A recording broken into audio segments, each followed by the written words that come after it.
உங்களை வரவேற்று அப்படியே ஒரு பேச்சை விடுக்கிறார். வருகிற 2ஆம் தேதி ஏப்ரல் 2ஆம் தேதி நடைபெறவிருக்கக்கூடிய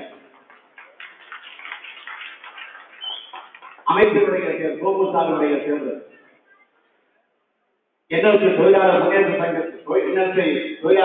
சங்கத்தினுடைய தேர்தல்.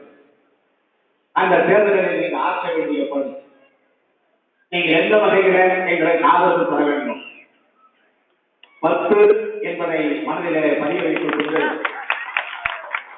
அதற்குரிய ஆதரவுகளை நீங்கள் வழங்கிட வேண்டும் என்ற அந்த வேண்டுகோளையும் அவர் உரிமையோடு எடுத்து வைத்திருக்கிறார்.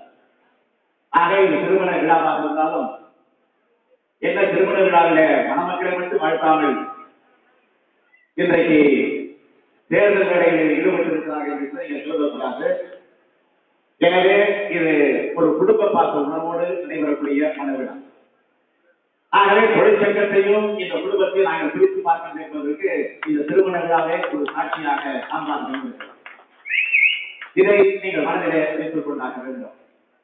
இதை தனிப்பட்ட ராஜவணிகளுக்கோ அல்லது தனிப்பட்ட தொழிற்சங்கத்துடைய நிர்வாகிகளுக்காகவோ உங்களுக்கு ஆதரவு கேட்பதற்கு நீங்கள் செலவழிக்க அவசியம் இல்லை. ஒட்டுமொத்தமாக இந்த என்எல்சி தொழிலாளர் உரிமைகள் பாதுகாக்கப்பட வேண்டும் என்ற அந்த உணர்வோடுதான் இன்றைக்கு இந்த வேண்டுகோள். நான் வந்தவுடன் என்னிடத்தில் ஒரு நோட்டீஸை என் கையிலே தந்தார்கள், நிர்வாகிகள் என்னிடத்தில் தந்தார்கள். தொழிலாளர் ஊழியர்கள் தோழனாக தோமுசார் செய்திருக்கக்கூடிய தொடர் சாதனைகள் ஆகிய சாதனை ஏற்கனவே ஒரு